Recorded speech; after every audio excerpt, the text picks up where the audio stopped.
کیا ہو گیا ہوئے؟ بسم اللہ۔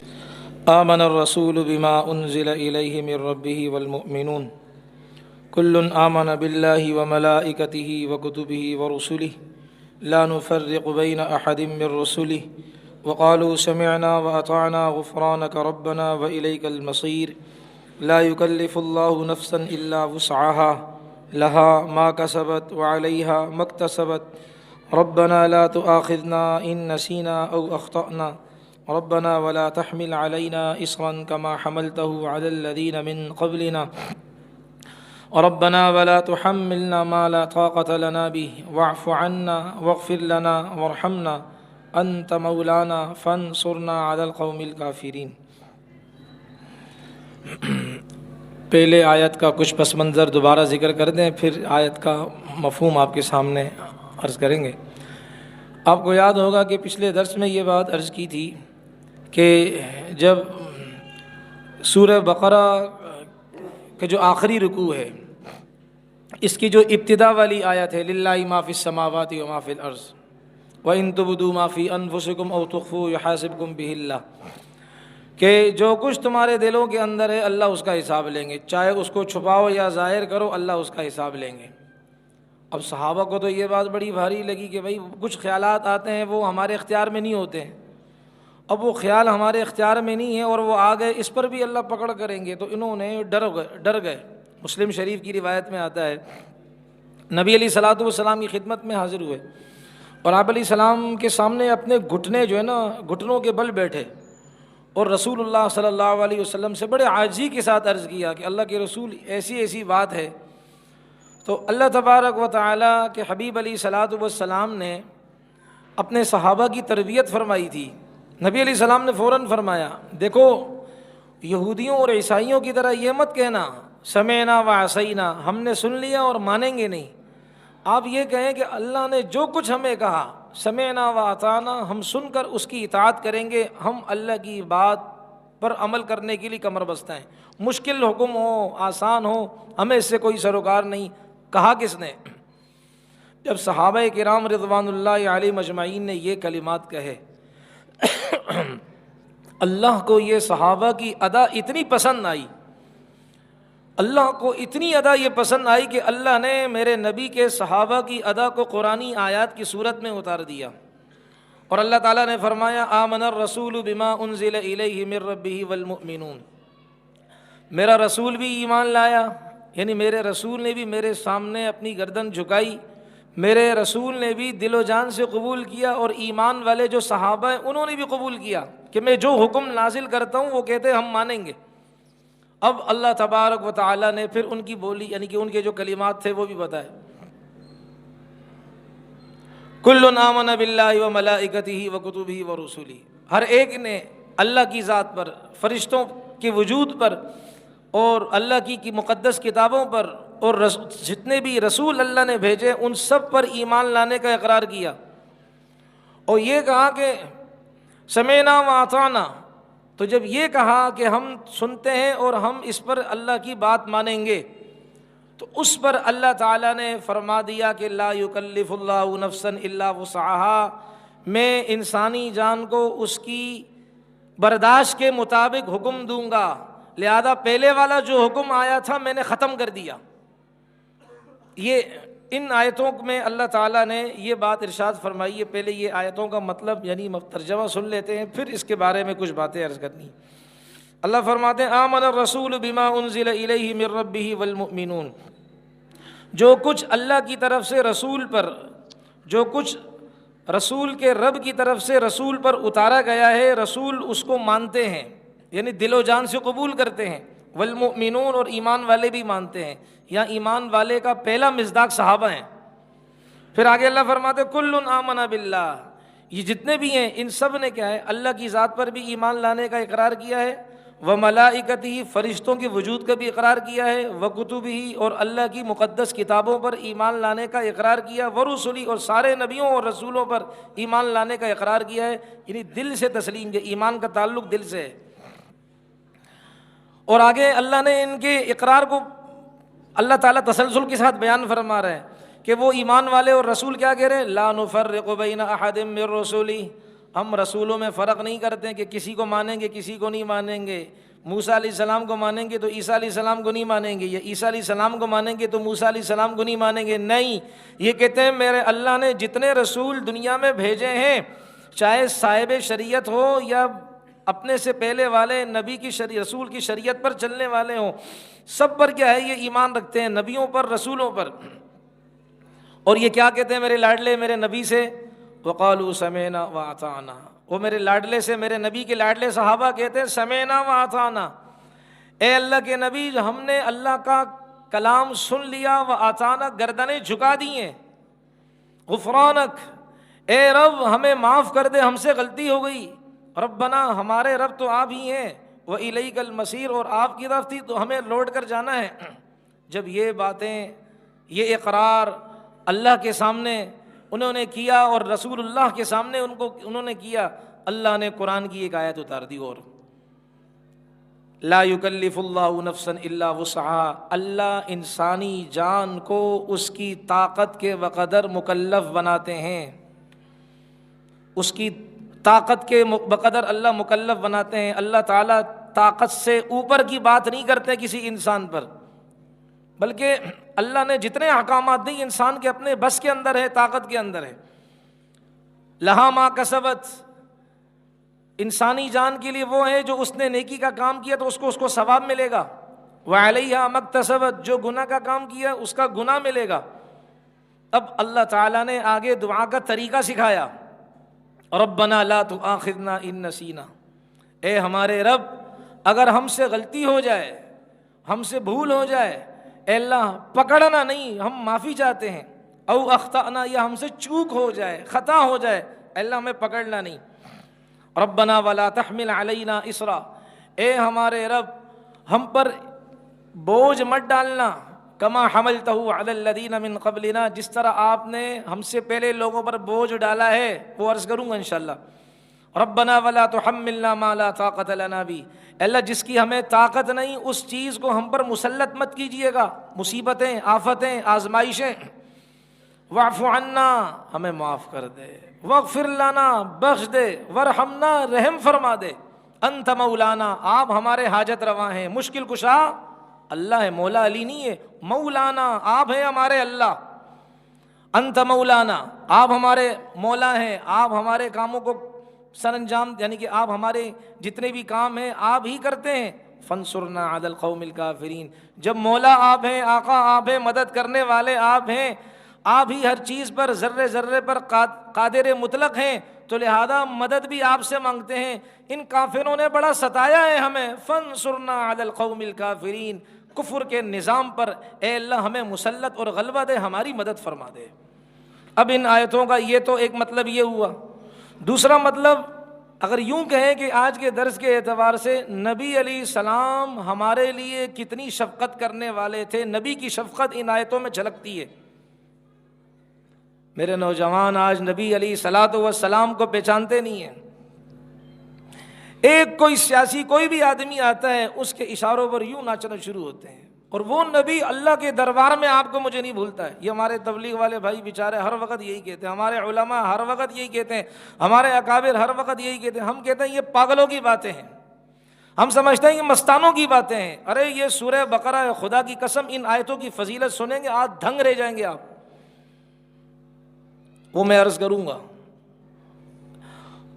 ایک آیت کی تفصیل تو یہ ہے جو میں نے آپ کے سامنے عرض کی، ایک اور تفسیر ہے، امام قرطبی رحمۃ اللہ علیہ نے نقل کیا اس کو۔ آپ علیہ الصلوۃ والسلام پر نمازیں مکی زمانے میں ہی فرض ہو چکی تھی۔ معراج کب ہوئی تھی بھائی؟ مکی زمانے میں، مدینہ طیبہ ہجرت کرنے سے پہلے آپ علیہ الصلوۃ والسلام پر کو معراج ہوئی تھی، تو معراج کے موقع پر ہی نمازیں فرض ہوئی تھی۔ علماء فرماتے تقریباً 18 مہینے پہلے، 17 یا 18 مہینے پہلے معراج کا واقعہ ہوا تھا۔ جبرائیل امین نبی علیہ الصلوۃ والسلام کے ساتھ تھے اس سفر میں، آپ علیہ الصلوۃ والسلام کو لے کر گئے آسمانوں پر، جب سدرۃ المنتہا پر پہنچے آپ علیہ السلام، اب جبرائیل امین نے کہا اس سے آگے میں نہیں جاتا۔ وہ ہمارے پنجاب والے کہتے ہیں ایک توڑ دا ساتھی تو ایک موڑ دا ساتھی، ایک توڑ دا سنگ تو ایک موڑ دا سنگ، تو جبرائیل امین نے کہا بس بھائی میں یہیں تک ہوں، آگے نہیں جاؤں گا، گیا میرے سارے پر جل جائیں گے، آگے میری طاقت نہیں ہے۔ یہاں نوری کا کام نہیں ہے، خاکی کا کام ہے۔ معلوم ہوا بشر کو اللہ نے کتنی طاقت دی ہے، لیکن اپنی روحانیت کو یہ پہچانے۔ اب رسول اللہ صلی اللہ علیہ وسلم آگے گئے، آوازیں تو آ رہی تھیں، آگے گئے، اللہ کے دربار میں گئے۔ مشہور بات ہے، آپ علیہ السلام جب اللہ کے دربار میں گئے تو بڑے کے دربار میں جانے کے کچھ آداب ہوتے ہیں۔ آج تو ہم اللہ کی مسجد میں ہر وقت ہوتے ہیں نا، تو ہمیں پتہ نہیں، ہم غلاظت والے فیس بک بھی مسجد میں چلاتے، بے غیرت بن کر، معذرت چاہتا ہوں، بے حیا اور بے غیرت بن کر اللہ کے مبارک گھر کے اندر فیس بک چلاتے، یوٹیوب چلاتے، شرم نہیں آتی ان بے شرموں کو؟ یہ تو میرے پاک نبی علیہ الصلوۃ والسلام کی دعاؤں کی برکت ہے کہ ہم بچے ہوئے، ورنہ کتے اور خنزیر ہم بن جاتے بھائی۔ یہ میرے پاک نبی کی دعاؤں کی برکت ہے۔ رسول اللہ صلی اللہ علیہ وسلم اللہ کے دربار میں جا رہے ہیں، اللہ کے دربار کے بڑے آداب ہوتے ہیں۔ کوئی بے حیاؤں کی طرح ننگے سر نماز پڑھ رہا ہے، کوئی مسئلہ نہیں، ارے ننگے سر نماز پڑھنا سنت کے خلاف ہے۔ ہم کہتے ہیں کوئی مسئلہ نہیں، کیوں؟ نماز تمہاری غلام ہے، خدا پر احسان نہیں کرتے ہیں ہم۔ نماز پڑھنی، رب کے دربار میں آنا ہے تو انسانوں کی طرح آئے بھائی۔ جب کسی اور کے پرائم منسٹر ہاؤس جاتے ہیں، وزیر اعلیٰ ہاؤس جاتے ہیں، پہلے بتایا جاتا ہے یہاں کے یہ اصول اور رولز ہیں، آپ کو فالو کرنے۔ وہاں رات کو حضرت کو صبح جب جائے گا نیند نہیں آتی رات کو، کہ میں نے اس طرح جانا ہے، آہستہ قدم جانا ہے تاکہ شور شرابہ نہ ہو، وہاں کے رولز، اور خدا کے گھر کو مچھلی بازار بنایا ہوا ہے۔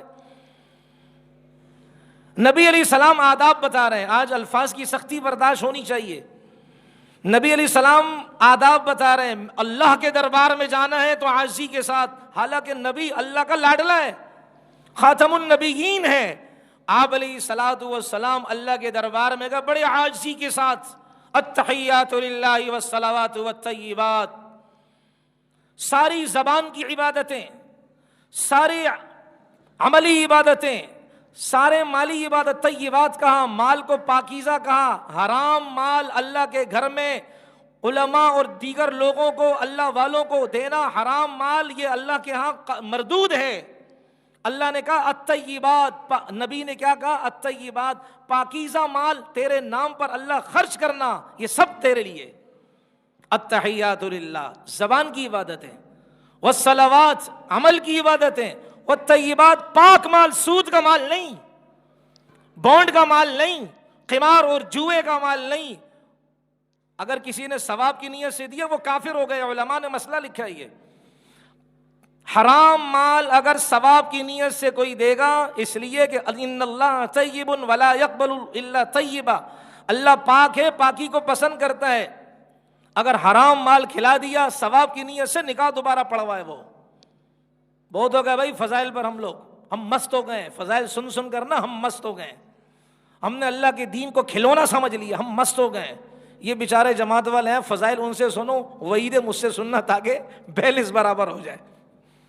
تو اللہ کے حبیب علیہ السلام نے اللہ کے سامنے عرض کیا التحیات للہ والصلوات والطیبات۔ اللہ نے جواب دی اپنے سونے کو، اپنے محبوب کو، اپنے پیارے کو، اپنے لاڈلے کو، السلام علیک ایھا النبی ورحمۃ اللہ وبرکاتہ۔ اے میرے نبی میں سلام ہوں۔ اللہ کا نام سلام بھی ہے کہ نہیں ہے؟ اللہ کا نام سلام بھی ہے۔ اے میرے نبی میں سلام ہوں، اور سلام تمہیں سلامتی کی دعائیں دیتا ہے۔ السلام علیک ایھا النبی، سلام کی طرف سے سلامتی کی دعائیں لے لو اے میرے پیارے نبی، ورحمۃ اللہ، میں رحمت بھی ہوں۔ اللہ رحیم ہے نا، رحیم اور رحمت ایک ہی ہے، یعنی کہ اس کا اگر جڑ دیکھیں، بیس دیکھیں، بنیاد دیکھیں، شفقت، سبحان اللہ۔ تو اللہ فرماتے ہیں کہ میں رحمان ہوں اور میں تم پر رحم کر رہا ہوں، ورحمۃ اللہ، میری طرف سے تم پر رحمت بھی ہو، وبرکاتہ، میں برکت والا ہوں۔ تبارک الذی نزل الفرقان، تبارک الذی جعل فی السماء بروجا، تبارک الذی بیدہ الملک، اللہ برکت والے ہیں۔ اللہ فرماتے ہیں میں برکت والا، میں تم پر بھی برکتوں کی برسات کر رہا ہوں میرے پیارے لاڈلے۔ اب ہمارا لاڈلا، ہمارا نبی، خاتم النبی صلی اللہ علیہ وسلم، آپ علیہ السلام نے عرش پر اپنی امت کو بھلانا مناسب ہی نہیں سمجھا کہ اللہ مجھے دعائیں دے رہے ہیں، میں اکیلے ہی دعائیں ان کے برکات لوں، نہیں، اپنی ساتھ اپنی امت کو بھی شریک کرنا چاہتا ہوں۔ اور پھر نبی علیہ الصلوۃ والسلام نے اللہ کے دربار میں سلام کیا پیش کیا؟ السلام علینا وعلی عباد اللہ الصالحین۔ اللہ جو سلامتی کی دعائیں آپ نے کی ہیں وہ سلامتی ہم پر ہو، یہ نہیں کہا مجھ پر ہو، عرض کیا ہم پر ہو۔ ہم پر سے مراد میرے صحابہ، میری امت، میری ساری امت پر تیری طرف سے سلامتی ہو۔ وعلی عبادہ اللہ الصالحین، اور جتنے بھی نیک لوگ ہیں سب پر سلامتی ہو۔ اب جب یہ باتیں سنی، جبرائیل امین دور تو تھے لیکن کیا ہے، آواز ان تک پہنچ رہی تھی، اس لیے جبرائیل امین اور جتنے بھی آسمان کے فرشتے ہیں سب نے کہا اشہد ان لا الہ الا اللہ واشہد ان محمدًا عبدہ ورسولہ، ہم گواہی دیتے ہیں اللہ کے علاوہ کوئی معبود نہیں، پاک محمد اللہ کا رسول اور اللہ کا بندہ ہے۔ یہ پوری التحیات ہے جو میں آپ نمازوں میں پڑھتے ہیں۔ اب اس سے اگلی بات اللہ تبارک و تعالیٰ نے، امام قرطبی نے لکھا ہے، اللہ تبارک و تعالیٰ نے نبی علیہ الصلوۃ والسلام سے عرض کیا کہ اے میرے لاڈلے، یہ آپ کی امت نے کیا کہا، یعنی آپ کے صحابہ نے کیا کہا ہے؟ میں نے جو للہ ما فی السماوات آیت اتاری ہے، وَإِن تُبْدُوا مَا فِي أَنفُسِكُمْ أَوْ تُخْفُوهُ يُحَاسِبْكُم بِهِ اللَّهُ، اس پر ان کا کیا عمل تھا؟ کہ اے اللہ، وہ میرے پاس آئے اور انہوں نے کہا سمعنا وَأَطَعْنَا، اے اللہ ہم انہیں سن لی بات، ہم آپ کی اطاعت کرتے ہیں، ہمیں بخش دیجئے۔ اور اے اللہ وہ تو کہتے آمن الرسول بما، ہم آپ پر ایمان لاتے ہیں۔ جب اللہ نے یہ باتیں سنی تو اللہ تعالیٰ نے قرآن کی آیتیں نبی علیہ السلام کو دی، آمن الرسول سے آخر تک، آمن الرسول، میرا رسول بھی دل سے مانتا ہے مجھے، میرا رسول کے صحابہ بھی دل سے مانتے ہیں مجھے، ایمان والے بھی دل سے مانتے ہیں مجھے، اور اسی طرح میری دیگر چیزوں کو بھی مانتے ہیں دل سے۔ پھر جبرائیل امین نے تو دیکھیں اللہ کے نبی علیہ السلام نے یہاں عرش پر یاد کیا، اور پھر میری آپ کی سب سے پہلے صحابہ کی سفارش کی کہ جی وہ تو اس طرح کہتے ہیں۔ پھر رسول اللہ صلی اللہ علیہ وسلم سے جبرائیل امین نے عرض کیا کہ سل، اللہ سے مانگیں۔ اب نبی علیہ الصلوۃ والسلام نے اللہ سے مانگا، وہ کیا مانگا کہ واعف عنا واغفر لنا ورحمنا، تین دعائیں مانگی، اللہ معاف فرما دے، اللہ گناہ بخش دیجئے، اللہ رحم کا معاملہ فرما دیجئے۔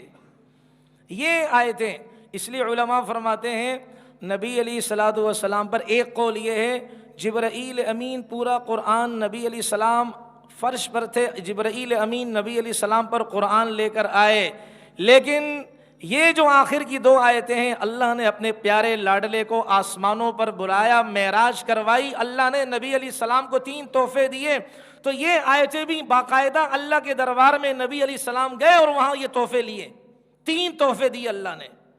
پہلا تحفہ نمازوں کا، 5 نمازوں کا، دوسرا تحفہ سورہ بقرہ کی آمن الرسول سے لے کر فانصرنا علی القوم الکافرین تک کی یہ 2 آیتیں، تیسرا تحفہ اللہ نے فرمایا جو آپ کی امت میں شرک نہیں کرے گا میں اس کو عذاب یعنی جنت میں داخل کروں گا انشاءاللہ۔ یہ 3 تحفے نبی علیہ الصلوۃ والسلام کو اللہ کی طرف سے عطا کیے گئے۔ اب رسول اللہ صلی اللہ علیہ وسلم نے یہ تحفے مجھے آپ تک پہنچائے صحابہ کے واسطے سے، اس میں صحابہ کی عظمت چھلک چھلک کر ہمیں نظر آتی ہے، واضح طور پر نظر آتی ہے۔ کیوں؟ اللہ قرآن میں یہاں فرما رہے ہیں آمن الرسول، رسول بھی ایمان لائے، والمؤمنون، ایمان والے بھی، میں نے بیچ میں ٹکڑا حذف کیا ہے، اور ایمان والے بھی یعنی صحابہ بھی ایمان لے کر آئے۔ حضرت مولانا اشرف علی تھانوی رحمۃ اللہ علیہ وہ فرماتے ہیں کہ اللہ تعالیٰ نے صحابہ کے ایمان کے ساتھ نبی کے ایمان کو جوڑا، کہ ایمان والے صحابہ ایمان لائے، نبی بھی ایمان لائے، تو اس کا مطلب کیا ہے کہ نبی کے ایمان کے بعد جس کے ایمان کا درجہ ہے وہ صحابہ کا ایمان ہے، نبی کا ایمان اکمل ہے، صحابہ کا ایمان کامل ہے۔ اللہ نے نبی کے ایمان کے ساتھ صحابہ کے ایمان کو جوڑ کر بتا دیا کہ میرے سارے صحابہ کامل ہیں، میرے نبی کے سارے صحابہ کامل ہیں۔ کیوں کامل نہ ہو؟ وہ شاگرد جو اکمل انسان کے تھے، جس ذات کے شاگرد ایسے ہوں تو وہ کامل ہی ہوا کرتے ہیں، اور رسول اللہ صلی اللہ علیہ وسلم ان کا آئیڈیل تھے۔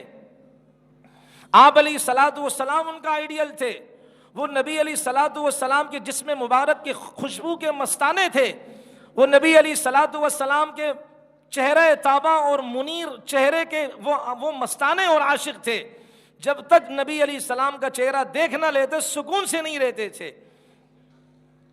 اور خدا کی قسم نبی علیہ السلام کے جسم مبارک سے جو خوشبو آتی تھی وہ آج بھی نبی علیہ السلام کے قبر اطہر سے، جس کمرے کے اندر نبی کی مبارک قبر ہے وہاں سے آتی ہے۔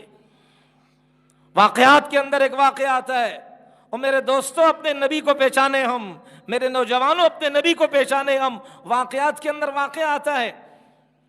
یہ بات تو آپ نے سنی ہے کہ نبی علیہ الصلوۃ والسلام جس مدینے پاک کی گلی سے گزر جاتے فضا کے اندر خوشبو باقی رہتی، صحابہ فیصلہ کر لیتے کہ اس گلی سے اللہ کا لاڈلا گزرا، اللہ کے نبی کا لاڈلا، اللہ کا لاڈلا گزرا ہے، اس لیے کہ یہاں سے خوشبو آ رہی ہے، اور یہ خوشبو پاک محمد کے مبارک بدن کی خوشبو ہے صلی اللہ علیہ وسلم۔ اور پھر امام ایک بہت بڑے اللہ والے ہیں، انہوں نے باقاعدہ اس پر 2 کتابیں 2 جلدوں کے اندر کتابیں لکھی ہیں مدینے پاک کے اوپر۔ وہ کہتے ہیں کہ میں ایک دفعہ کسی طرح وہ آپ علیہ الصلوۃ والسلام جس حجر مبارک میں، یعنی سیدہ عائشہ رضی اللہ عنہ کے کمرے میں آپ علیہ السلام کی مبارک قبر ہے، تو وہ اس کو بنانے کے لیے بہت مدتوں بعد ضرورت پڑی، تو میں وہاں گیا تو میں نے پورے کمرے کو خوشبو سے معطر پایا۔ اور میں آپ کو عجیب عرض کروں بات، ہمارے اکابر میں حضرت مولانا حسین احمد مدنی رحمۃ اللہ علیہ، جنہوں نے نبی علیہ السلام کے روزے کے پاس 17 سال حدیث پاک کا درس دیا، یہ نبی علیہ السلام کا روزہ ہے، قبر انور اور قبر اطہر ہے، اور یہاں آپ علیہ الصلوۃ والسلام کی قبر کے پاس وہ بیٹھ کر نبی علیہ الصلوۃ والسلام کی حدیثوں کا درس دیتے تھے۔ میں آپ تو کہتے ہیں نا کہ قال رسول اللہ صلی اللہ علیہ وسلم، اللہ کے رسول نے اس طرح فرمایا، وہ کہتے تھے قال صاحب هذا القبر، اس قبر والے نے یہ بات فرمائی ہے۔ تو حضرت مدنی رحمۃ اللہ علیہ، اور اس وقت یہ اتنا یہ آج کل جو پیکنگ ہے اور آج کل جس طرح یہ بڑی بڑی مضبوط دیواریں ہیں اس طرح اس زمانے میں نہیں تھی، تو وہ قبر انور کے پاس ہوتے تھے، اس کی خوشبو ان کو آتی تھی۔ حضرت مدنی رحمۃ اللہ علیہ وہ پڑھا رہے تھے دارالعلوم دیوبند میں، وہاں سے پڑھا کر 17 سال کے بعد پھر دارالعلوم دیوبند تشریف لائے، وہاں پڑھا رہے تھے۔ ان کی کلاس کے اندر ایک طالب علم آیا، اور حضرت مدنی رحمۃ اللہ علیہ نے جب اس طالب علم کو دیکھا تو اس سے فرمایا تمہیں اللہ کے نبی کا دیدار ہوا ہے خواب میں؟ وہ پریشان، کچھ بھی نہیں بولا۔ پھر کہا کہ آپ کو اللہ کے نبی علیہ الصلوۃ والسلام کا دیدار ہوا ہے خواب میں؟ استاد کے سامنے شاگرد جھوٹ نہیں بولتے اور ویسے بھی نہیں بولتے، تو انہوں نے عرض کیا کہ جی ہاں مجھے رسول اللہ صلی اللہ علیہ وسلم کا دیدار ہوا ہے۔ پھر اب ظاہر بات ہے علم غیب صرف اللہ کی ذات کو ہے، انسان کو علم غیب حاصل نہیں ہے۔ اللہ نے اپنے نبیوں کو واسطے سے، جبرائیل امین کے واسطے سے علوم دیے ہیں، وہ علم غیب نہیں ہوتا۔ غیب کا علم وہ ہوتا ہے جو بغیر واسطے کے ہو، اگر واسطہ بیچ میں آ جائے وہ غیب کا علم نہیں کہلاتا، یہ آسان تعریف ہے۔ اب ظاہر بات ہے وہ مجمع تھا، وہ حیران کہ حضرت مدنی رحمۃ اللہ علیہ کو کیسے پتہ چلا کہ اس بندے نے جو ہے نا وہ نبی علیہ الصلوۃ والسلام کو خواب میں دیکھا ہے۔ پھر حضرت مدنی رحمۃ اللہ علیہ سے پوچھ بھی لیا کہ حضرت آپ کو پتہ کیسے چلا؟ فرمایا کہ میں نے 17 سال وہاں رسول اللہ صلی اللہ علیہ وسلم کے مبارک قبر کے پاس درس دیا ہے، جو خوشبو روزے سے آ رہی تھی وہ خوشبو اس کے جسم سے آ رہی ہے۔ میرے بھائی ہم اس نبی کے نام لیوا ہیں، آج میرے جسم سے انڈین ہیرو کی بدبو آ رہی ہے، میرا آئیڈیل وہ ہے، ہالی ووڈ بالی ووڈ کے فلموں کے ایکٹرز ان کی بدبو آ رہی ہے، میرا آئیڈیل وہ ہے، میرے جسم سے پاک نبی کی معطر خوشبوئیں نہیں آ رہی سنت کی صورت میں۔ اس حال میں چلے گئے تو خدا کے نبی کو کیا جواب دیں گے کہ میں نے تمہیں عرش پر بھی نہیں بھلایا، میں نے تمہیں فرش پر بھی نہیں بھلایا، جب دنیا سے جانے لگا تو نہیں بھلایا۔ قبر کے اندر آتا ہے آپ علیہ الصلوۃ والسلام کے بارے میں، رسول اللہ صلی اللہ علیہ وسلم نے فرمایا جب میں قبر میں جاؤں گا میری امت کے اچھے اعمال آئیں گے تو میں خوش ہوں گا، برے اعمال آئیں گے میں قبر کے اندر بھی استغفر لہم، ان کے لیے استغفار کروں گا۔ کوئی ایسی ذات بتا دیں، یہ سب ہمارے ساتھ کھیل رہے ہیں، یہ سب مفاد کا چکر ہے، یہ ساری مفاد کی دنیا ہے۔ ایک نفع دینے والا، ہمارے لیے رونے گھلنے والا، وہ خدا کی قسم پاک محمد صلی اللہ علیہ وسلم کی ذات ہے۔ ایک دفعہ کوئی درود شریف پڑھے۔ ایک آدمی کے بارے میں آتا ہے نا، اس کا انتقال ہو گیا، انتقال کے وقت کسی نے خواب میں دیکھا کہ حاجی بڑے مزے ہیں۔ کہا کیا ہوا؟ کہا جی میں قبر میں جب مجھے اتارا گیا تو ایک خوبصورت نوجوان میرے پاس آیا، اور فرشتے آ رہے تھے، قبر کا عذاب آ رہا تھا، اس نے ہٹا دیا۔ تو میں نے اس سے پوچھا تم کون ہو؟ کہا تم نے مجھے پہچانا نہیں ہے، بڑا حسین و جمیل خوبصورت نوجوان۔ میں نے اس سے کہا کہ میں تمہیں نہیں پہچان پایا، ہو کون؟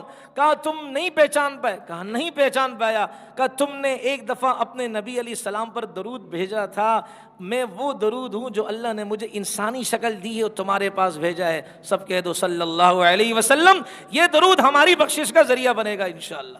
پاک نبی کا نام آئے، ہزار بار بشویم دہن بمشک و گلاب، ہنوز نام تو گفتم کمال بے ادبیست۔ ہزار بار بھی اگر میں اپنی منہ کو مشک و عنبر سے صاف کروں، اس کی کلیاں کروں، پھر محمد کا نام لوں، تب بھی میں اس کو کمال بے ادبی سمجھتا ہوں۔ اللہ کا نبی تو پاک ہے پاک۔ آج میرا نوجوان ہے، نبی علیہ الصلوۃ والسلام یوں داڑھی کے ڈیزائن بنواتا ہے، خدا کی قسم یہاں تیشے چلتے ہیں، وہاں پاک محمد کی روح کانپتی ہے۔ بھائی آج فیصلہ کریں اس مجلس میں، ہماری ذات کو دیکھ کر مت، اللہ کے نبی علیہ الصلوۃ والسلام کے رونے کو دیکھ کر، ان کی عظمت کو دیکھ کر، ان کی رفعت اور بلندی کو دیکھ کر کہ انشاءاللہ گردن تن سے جدا ہو سکتی ہے۔ خدا کی قسم پاک محمد کی سنت ابھی چہرے سے نہیں ہٹائیں گے انشاءاللہ۔ نیت کر لیں بھائی، اور کوئی کسی کو تانے کی نیت سے نہ دیکھے۔ یہ تو آپس میں ہم ایک گھر کے لوگ ہیں، ایک دوسرے سے کیا ہے وہ اس طرح کی باتیں کرتے ہیں، دکھ والی باتیں ایک دوسرے کے ساتھ کرتے ہیں، باخدا کسی کے ساتھ تنقید کی کوئی بات نہیں۔ تو نبی علیہ الصلوۃ والسلام نے وہاں عرش پر ہمیں یاد کیا، اور وہاں ہمارے لیے اللہ تبارک و تعالیٰ کے دربار میں سفارشیں کروائی ہیں۔ یہ ایسے نبی ہیں، بخدا آگے آپ سنیں ہم دھنگ رہ جائیں گے کہ نبی علیہ الصلوۃ والسلام نے دعائیں کیا کیا کروائی ہیں۔ آگے اللہ تعالیٰ، پھر وہ عرض کرتا ہوں کہ اس میں ایک مسئلہ عرض کر دوں۔ اللہ نے فرمایا لا یکلف اللہ نفسا الا وسعها۔ میں انسانی، اللہ تعالیٰ فرماتے ہیں اللہ انسانی جان کو اس کی طاقت کے بقدر اللہ اس کو پابند کرتے ہیں، اس کو مکلف بناتے ہیں۔ مکلف بنانا پابند کرتے ہیں، یعنی اس کی طاقت سے زیادہ اللہ تعالیٰ اس پر بوجھ نہیں ڈالتے۔ یہ ان آیتوں کا خلاصہ ہے۔